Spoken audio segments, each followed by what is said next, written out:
"I'll pay your family $100K if you read Italian letter," jeered the mafia boss at the young waitress, his crystalline blue eyes fixed on her trembling hands as she balanced the tray of drinks. The restaurant fell silent, patrons suddenly engrossed in their meals as tension electrified the air.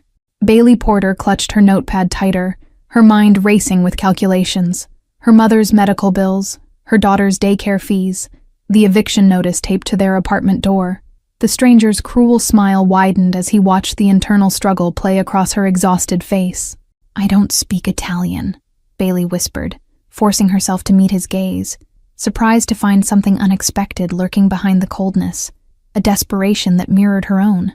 The other men at his table shifted uncomfortably, exchanging glances loaded with meaning she couldn't decipher. Jack Kalari leaned back in his chair, designer suit accentuating broad shoulders that carried the weight of Cleveland's most feared criminal empire. His fingers tapped rhythmically on the yellowed envelope before him, each beat matching the rapid thrum of Bailey's heart. "It's not Italian exactly," he replied, voice dropping lower as he slid the envelope across the table toward her. "It's Sicilian dialect, old family script that died with my grandfather last month. A dialect I never bothered to learn because I was too busy building my empire." Bailey's eyes narrowed with sudden understanding. This wasn't about humiliating a waitress. This was about something far more personal. Her manager hovered anxiously nearby, silently pleading with her not to engage with the notorious customer, whose patronage kept their struggling restaurant afloat. "Why me?" she asked, fighting to keep her voice steady as she placed his drink before him, careful not to touch his manicured fingers. The ice clinked against crystal, the sound unnaturally loud in the hushed dining room. Jack studied her face, his expression unreadable as lightning flashed through the windows, momentarily illuminating the scar along his jawline. "Because you look like someone who needs money badly enough to enter my world, but honest enough not to betray what you might find there." She should have walked away. Every instinct screamed for her to return to the kitchen, clock out, and run home to her 3-year-old daughter waiting with the elderly neighbor. Instead, Bailey found herself reaching for the envelope, its paper warm as though the secrets inside were alive and breathing. "You'll have a week," Jack informed her, watching as she carefully tucked the envelope into her apron pocket. "My address is inside, along with half the payment up front, enough to make sure your mother's treatments continue without interruption." Bailey's blood turned to ice water in her veins as her gaze snapped up to meet his. "How do you know about my mother?" she demanded, suddenly aware of how much research this man had conducted before selecting her for whatever dangerous game he was playing. The smile that spread across Jack's face never reached his eyes, which remained as cold and calculating as a predator's. "I make it my business to know everything about people who might become useful to me, Ms. Porter. Your mother's cancer, your daughter Zoe, the fact that you're 3 months behind on rent." The restaurant's ambient noise faded to white static as Bailey processed the full implications of his knowledge. This wasn't a random encounter or cruel joke.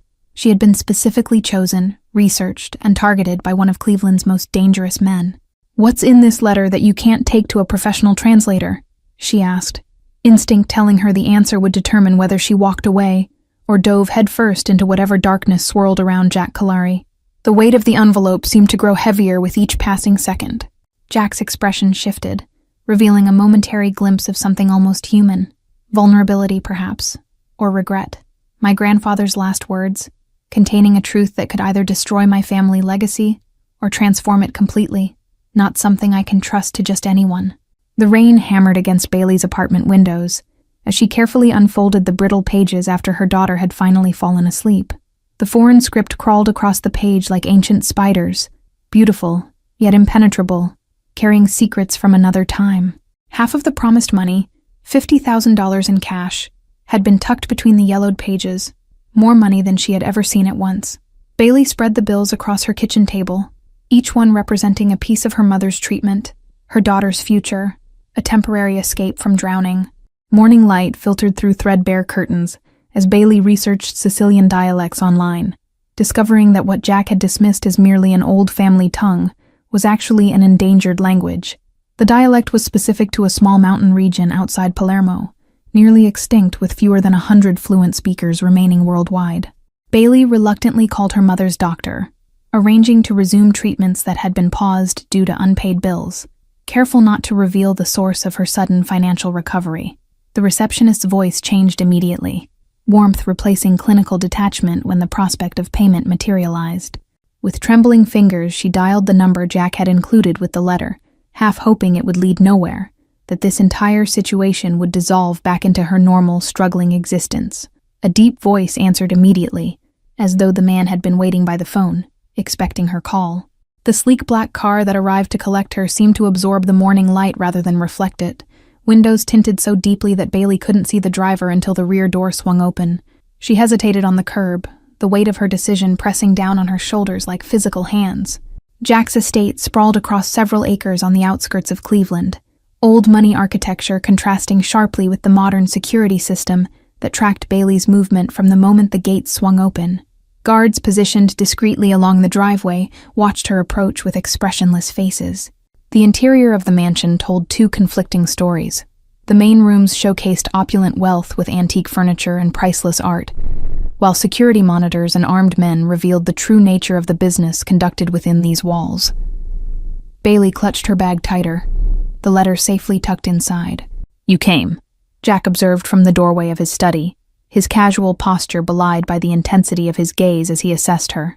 Something in his expression suggested he hadn't been entirely certain she would accept his proposition despite the financial incentive. Bailey straightened her shoulders, refusing to be intimidated despite the fear crawling beneath her skin. "I need to understand what I'm getting into before I agree to anything more than reading this letter," she stated firmly, surprising herself with her own boldness.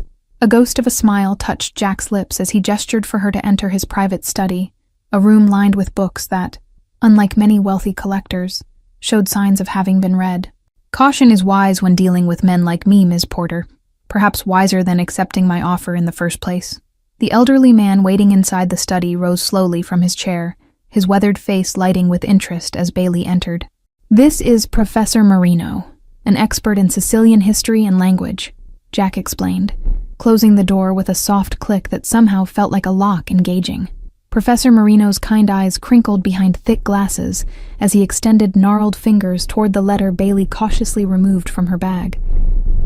"I can help with translation, but the dialect is so specific to Jack's family region that only someone with the right lineage can truly understand the nuances."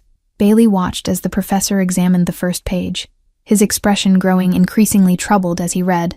"This is more complicated than I expected," he murmured, glancing up at Jack with undisguised concern. "It's written in a family cipher as well as dialect, a double layer of protection for whatever secrets it contains." 3 days later, Bailey found herself installed in a guest room at Jack's estate, surrounded by language books and audio recordings as she immersed herself in the ancient dialect. Professor Marino had created an intensive crash course, impressed by her natural aptitude for language that she had never had the opportunity to develop. Jack appeared sporadically, sometimes watching her study in silence before disappearing again into whatever business occupied his days and nights. Bailey noticed the tension that never left his shoulders, the way his eyes constantly scanned for threats, even within his own heavily guarded home. The household staff treated Bailey with a mixture of curiosity and caution, clearly unsure of her status within their employer's world. Only Mrs. Harding, the elderly housekeeper, showed genuine warmth, bringing extra blankets and home-cooked meals when Bailey worked late into the night. "My grandfather built this house," Jack explained one evening as they walked the perimeter of the property, security guards maintaining a respectful distance. "He came to America with nothing but determination and a talent for making powerful friends and dangerous enemies." Bailey absorbed the information, while observing how Jack's demeanor changed when speaking of his grandfather, the hardness in his eyes softening almost imperceptibly. "Was he involved in the same business as you?" she asked carefully, aware she was treading into potentially dangerous territory. A bitter laugh escaped Jack's throat as he gestured toward the city lights glimmering in the distance. "My grandfather started with protection rackets and gambling, but he had vision. He understood that real power meant eventually becoming legitimate, a transformation I haven't quite achieved." Fragments of the letter had begun to make sense, as Bailey's understanding of the dialect improved, revealing tantalizing glimpses of family secrets, betrayals, and possibly a fortune hidden decades ago. The more she deciphered, the more she understood Jack's desperation to know its contents. "Why didn't your grandfather simply tell you these things before he died?" Bailey asked one night, looking up from her notes to find Jack watching her with an intensity that made her pulse quicken unexpectedly. The question had been bothering her from the beginning of this strange arrangement. Jack's fingers traced the scar along his jawline, a habit Bailey had noticed emerged when he was contemplating something painful. We hadn't spoken in 5 years, not since I took the family business in a direction he considered dishonorable, choosing power over the legacy he wanted to build. Bailey was startled awake that night by raised voices echoing through the mansion's corridors, followed by the sound of breaking glass and hurried footsteps. Carefully opening her door, she glimpsed men in suits escorting someone with a bloodied face toward Jack's private office. The next morning, tension pervaded the house like a physical presence, staff moving efficiently but silently through their duties, avoiding eye contact. Bailey found Jack in his study, knuckles bruised and expression remote as he stared out the window at nothing in particular. "This is the world you're in now," he stated without turning, somehow aware of her presence despite her silent approach. "You should understand what that means before we go any further. There are rival families who would kill for what might be in that letter, people who've been watching since my grandfather's death." Fear coiled in Bailey's stomach as the full implications of her situation crystallized with terrifying clarity. She was no longer just a waitress earning extra money through an unusual translation job. She had become a potential target simply by knowing Jack Kalari. Mrs. Harding appeared at Bailey's door that afternoon, her usually calm demeanor replaced with urgency. "Mr. Kalari wants you ready to travel in 30 minutes, she explained, already pulling clothes from the wardrobe. "There's been an incident. You're being moved to a safer location." Bailey's hands trembled as she packed her notes and the original letter, the partially translated sections revealing a story far more complex than a simple inheritance. Jack's grandfather had hidden something valuable enough to kill for, something that could potentially rewrite the future of the Kalari family. The cabin nestled in the Appalachian foothills appeared abandoned from the outside, its weathered exterior concealing state-of-the-art security measures that Jack activated with practiced efficiency. Inside, the space was surprisingly comfortable, stocked with provisions and equipped with communication technology hidden behind rustic decor. "My grandfather built these safe houses across 3 states, Jack explained, securing the perimeter while Bailey unpacked her translation materials. "He always planned for betrayal, even from those closest to him. A lesson I should have remembered sooner." Bailey spread her notes across the wooden table, organizing the fragments she'd already translated alongside the original letter. The pattern was becoming clearer. Not just a message, but a map encoded in familial references and childhood memories, known only to those with intimate knowledge of Kalari history. "Someone in your organization is feeding information to a rival family," Bailey observed, connecting details from overheard conversations with portions of the letter that mentioned a traitor within the inner circle. Jack's expression darkened as he processed her conclusion, recognizing the truth in her words. The cabin's generator hummed softly in the background as they worked through the night, Bailey reading passages aloud while Jack filled in context from stories his grandfather had shared during his childhood. Their breath fogged in the chilly air as the heating system struggled against the mountain cold. "He mentions a woman named Lucia repeatedly," Bailey noted, circling a name that appeared throughout the text. "Someone significant to him, though he never directly explains who she was to him, just that she helped hide something valuable." Jack's eyes widened with recognition, his finger tracing the name on the page. Lucia wasn't his lover as everyone assumed. She was his half-sister, kept secret to protect her from family enemies after their father was killed in a blood feud that followed them from Sicily. As dawn broke over the mountains, casting long shadows through the cabin windows, Bailey translated a passage that made Jack fall completely silent. "Your father's heart was always divided between power and art, a conflict I recognized in you before you could speak, my blood and your grandmother's spirit warring within your soul. My father was a painter before he took over the family business," Jack whispered, voice uncharacteristically vulnerable as he pulled a worn photograph from his wallet. "He gave it up when his older brother was killed, abandoning his true passion to become something he despised out of duty."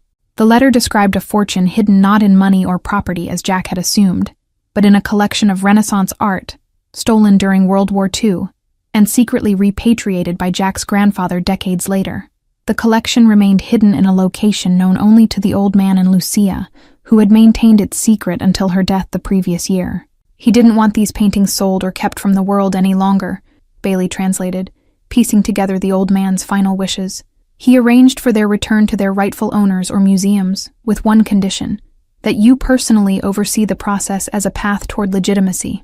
A satellite phone buzzed on the counter, breaking the reverent silence that had fallen between them as they absorbed the implications of the discovery. Jack answered tersely, his expression hardening as he received news from Cleveland, eyes locked with Bailey's as her stomach knotted with dread. "My right-hand man was found dead an hour ago," he informed her after ending the call, calculation replacing vulnerability as he mentally shifted back into the role of boss. "The only people who knew we were coming here were in my inner circle, people I've trusted for years." The final pages of the letter contained not just the location of the art collection, but evidence implicating several of Jack's most trusted lieutenants in a conspiracy with a rival family. His grandfather had been gathering intelligence, even while estranged from Jack, protecting him from afar despite their bitter falling out. Bailey completed the translation, as afternoon shadows lengthened across the cabin floor, her voice growing hoarse as she read the final passage. "The true inheritance I leave you isn't wealth or power, but the chance to become the man I always saw in you, one who builds rather than destroys, who leaves a legacy worth claiming." The return journey to Cleveland unfolded under cover of darkness, utilizing back roads and switching vehicles twice to evade potential surveillance. Bailey noticed how Jack's demeanor had transformed. Gone was the brooding mafia boss, replaced by a strategist with clarity of purpose and a newfound determination. "We can't trust anyone until we identify all the conspirators," Jack murmured as they approached the city limits, the dashboard lights illuminating the hard angles of his face. "My grandfather named 3 traitors, but there could be more, which means you're still in danger by association." Rather than returning to the mansion, Jack brought Bailey to a modest apartment building owned by Mrs. Harding's sister, an unassuming location outside his usual territory. The simple 2-bedroom unit felt impossibly safe after the tension of recent days, though Bailey knew this was merely an illusion. "I've arranged for your daughter to join you here tomorrow," Jack informed her, checking sightlines from each window before drawing the blinds. "Your mother has been moved to a private medical facility under a different name. Better care and better security until this is resolved." Gratitude welled in Bailey's chest, temporarily overwhelming her fear, as she realized Jack had considered her family's safety without being asked. She had glimpsed the man beneath the criminal exterior, someone capable of compassion alongside calculation, humanity beneath the hardened facade. The next morning brought Zoe's delighted squeals as she explored the new apartment, blissfully unaware of the circumstances that had led to this unexpected change. Bailey watched her daughter with a mixture of love and apprehension, wondering what future she had inadvertently chosen for them both. Jack arrived that evening accompanied by a distinguished older man who Bailey recognized from news coverage, Judge William Preston, whose reputation for incorruptibility was legendary in Cleveland's judicial circles. The 2 men carried themselves with the gravity of those about to alter the course of many lives. "The judge has agreed to help establish provenance for the art collection and create a legal framework for its return," Jack explained, spreading documents across the dining table while the judge examined Bailey with unconcealed curiosity. "He's also our insurance policy. His knowledge of what we're doing protects us all." Judge Preston cleared his throat, his patrician features arranged in an expression of cautious optimism.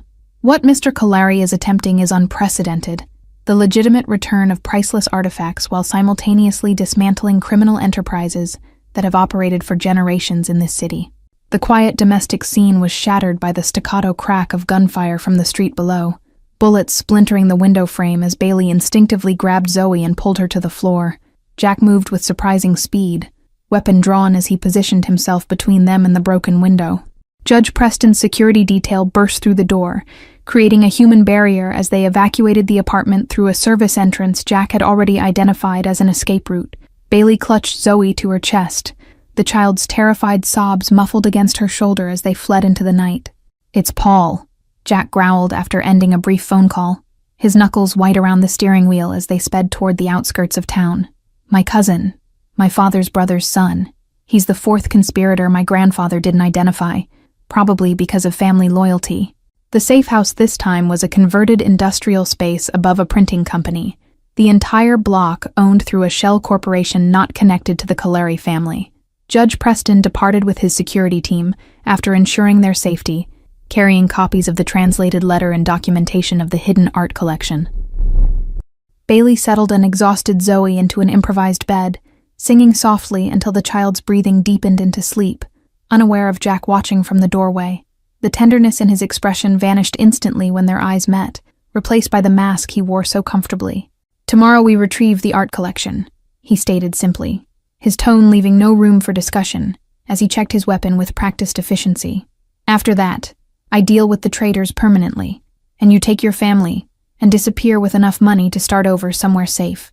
Dawn painted the abandoned church in muted gold as Jack and Bailey approached cautiously, the Renaissance treasure hidden beneath its crumbling foundations for decades.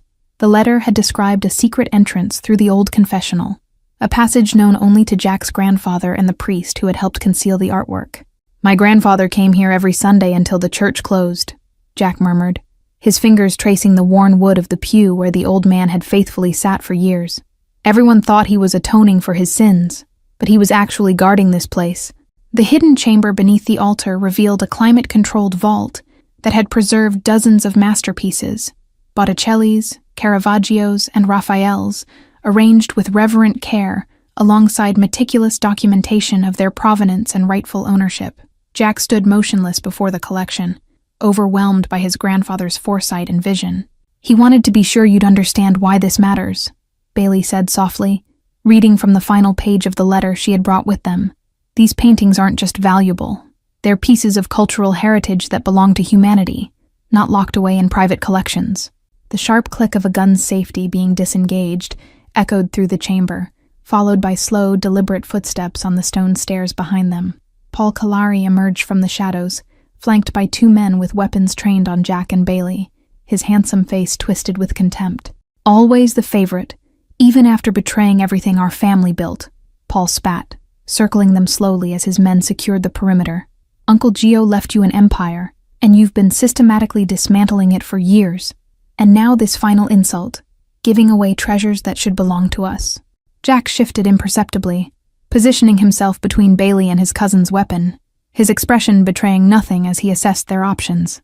"Our grandfather wanted legitimacy, Paul, something your father never understood either, which is why he passed you over for succession." Paul's laugh held no humor as he gestured toward the priceless paintings surrounding them.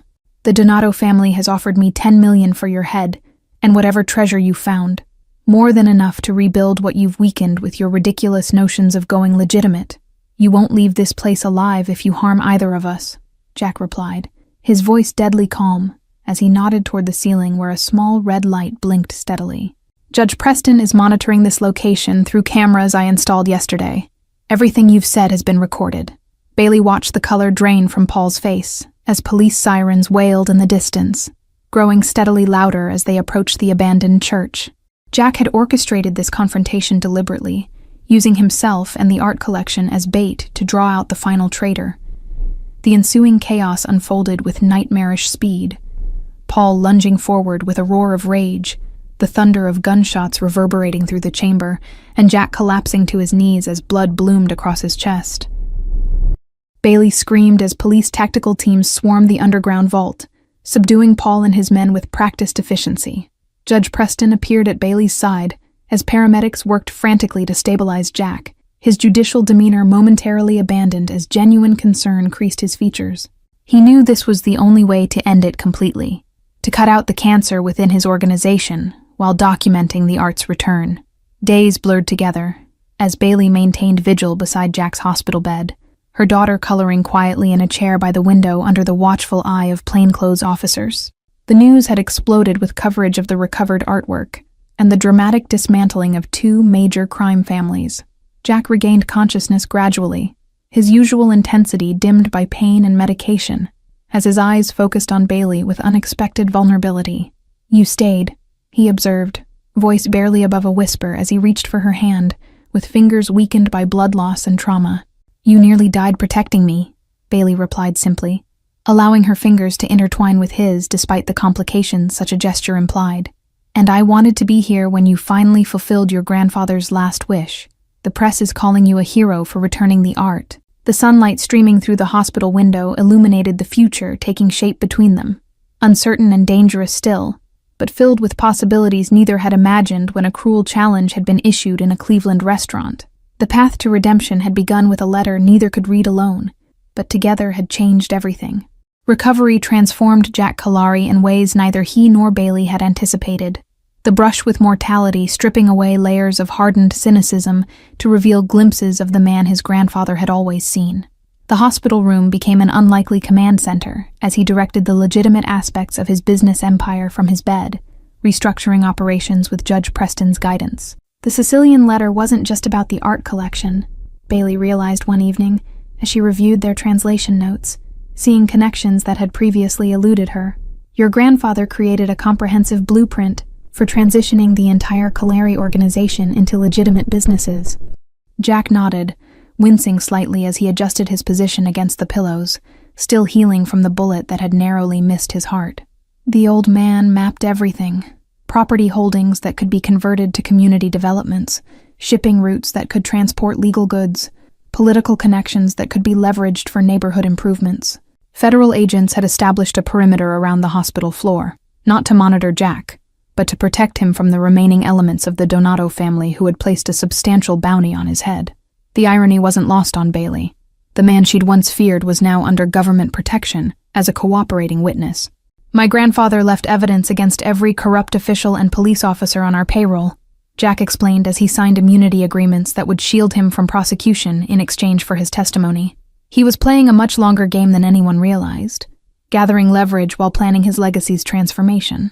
Bailey's mother had been moved to the same private hospital, her treatments showing promising results under the care of specialists Jack had arranged before his injury. The two patients often spent afternoons together in the sunroom, the older woman treating the feared mafia boss with the same maternal warmth she extended to everyone. The media portrayed Jack as a complex figure, part villain seeking redemption, part hero returning stolen treasures, creating a mythology around the Calari transformation that captivated the public imagination.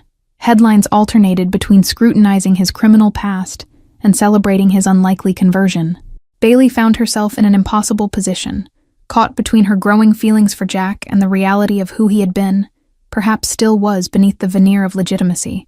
She watched him speaking with federal prosecutors, his charisma evident even in this context, and wondered if people truly could rewrite their own stories. What happens when you're fully recovered?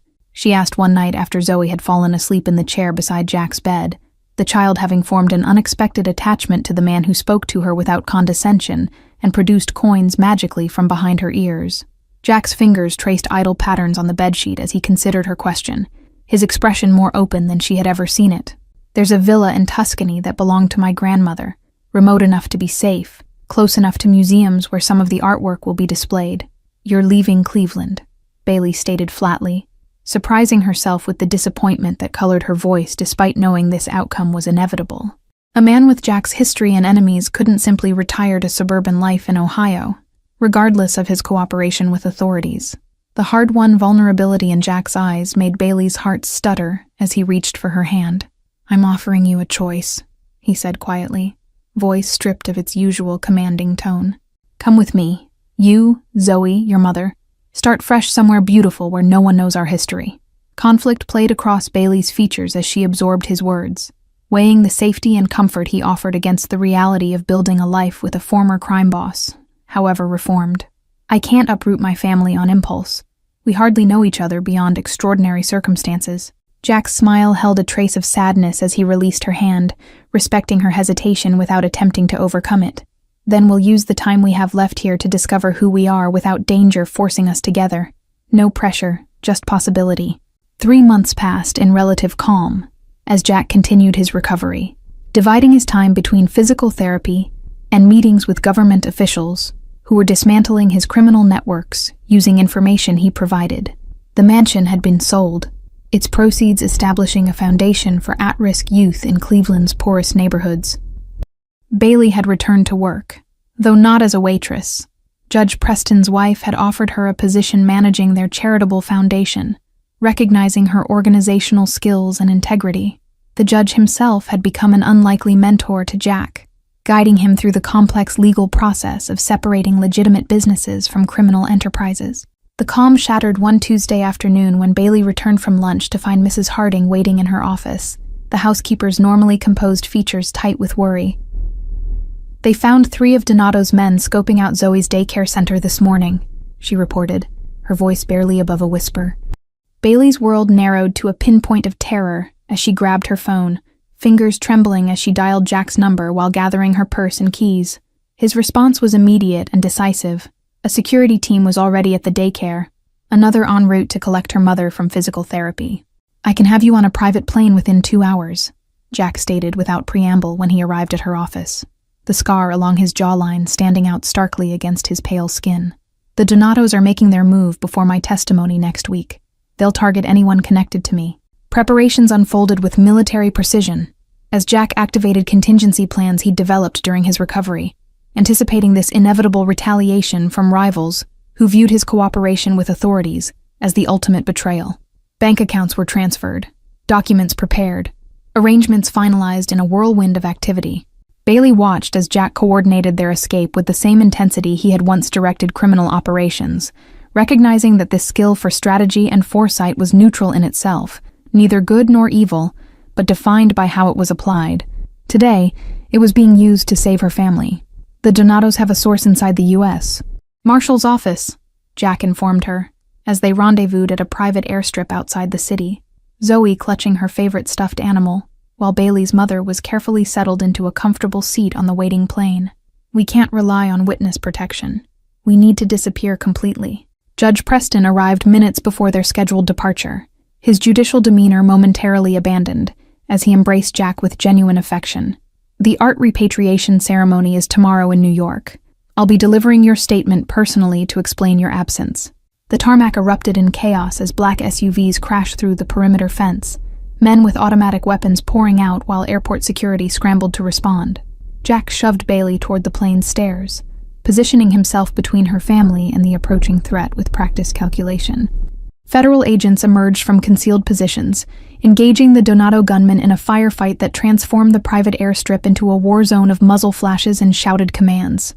Jack used the distraction to hustle Bailey's mother up the stairs, his expression betraying no fear, despite the bullets whining past. "I need to end this," Jack stated with quiet determination once Bailey and her family were secure inside the aircraft, his hand already reaching for the door handle to return to the firefight below. "As long as the Donatos remain in power, you'll never truly be safe. Not in Italy, not anywhere." The standoff lasted mere seconds before Jack yielded, recognizing in Bailey's determination the same unyielding spirit his grandfather had possessed, the ability to bend without breaking, to find a third option when only 2 impossible choices seemed available. He nodded once, accepting her terms as the plane's engines roared to life. Judge Preston's security team created a defensive perimeter that allowed the aircraft to taxi toward the runway, federal agents gradually gaining ground against the Donato attackers, who found themselves outmatched and outgunned. The judge himself stood watching as the plane lifted off, carrying his unlikely allies toward an uncertain future. Morning light spilled across terracotta tiles as Bailey opened the shutters of their Tuscan villa, breathing in the scent of lavender and rosemary that drifted up from the gardens below. 6 months had passed since their dramatic escape from Cleveland, each day putting more distance between them and the violence that had marked their meeting. Jack's testimony, delivered via secure video link to grand juries across 3 states, had led to the indictment of 47 individuals connected to organized crime in Cleveland, including the entirety of the Donato family leadership. The man who had once ruled that criminal world now spent his mornings teaching Zoe to play chess in the villa's sunlit courtyard. Bailey's mother had flourished in the Mediterranean climate, her cancer in remission as she tended the villa's extensive herb gardens and practiced her faltering Italian with neighbors who had embraced the American family without question. The peaceful routine of their days bore no resemblance to the chaos that had brought them together. Professor Marino had joined them in Tuscany, establishing a small research institute dedicated to identifying and repatriating looted artwork from private collections worldwide. The expertise Jack had developed through his grandfather's collection made him an invaluable consultant to museums and law enforcement agencies specializing in art theft. "The Uffizi ceremony is tomorrow," Bailey reminded Jack as she joined him for coffee on the terrace, the newspaper before him featuring an article about the final pieces from his grandfather's collection being officially returned to the famous Florence Museum. Local officials had requested his presence despite his complicated history. Jack's hand covered hers, the calluses from his newfound interest in stone carving rough against her skin. "Are you ready to be seen publicly with me?" he asked, the vulnerability in his question revealing how much her answer mattered to him. "There will be press coverage, questions about our history. I'm not ashamed of our story," she replied, squeezing his hand, as Zoe raced across the garden chasing butterflies, her laughter carrying on the warm breeze. It's messy and complicated, but it's real, and it brought us here, to something neither of us could have imagined that night in the restaurant. Their relationship had developed slowly, deliberately, built on shared experiences and mutual respect, rather than the adrenaline-fueled intensity of their early days.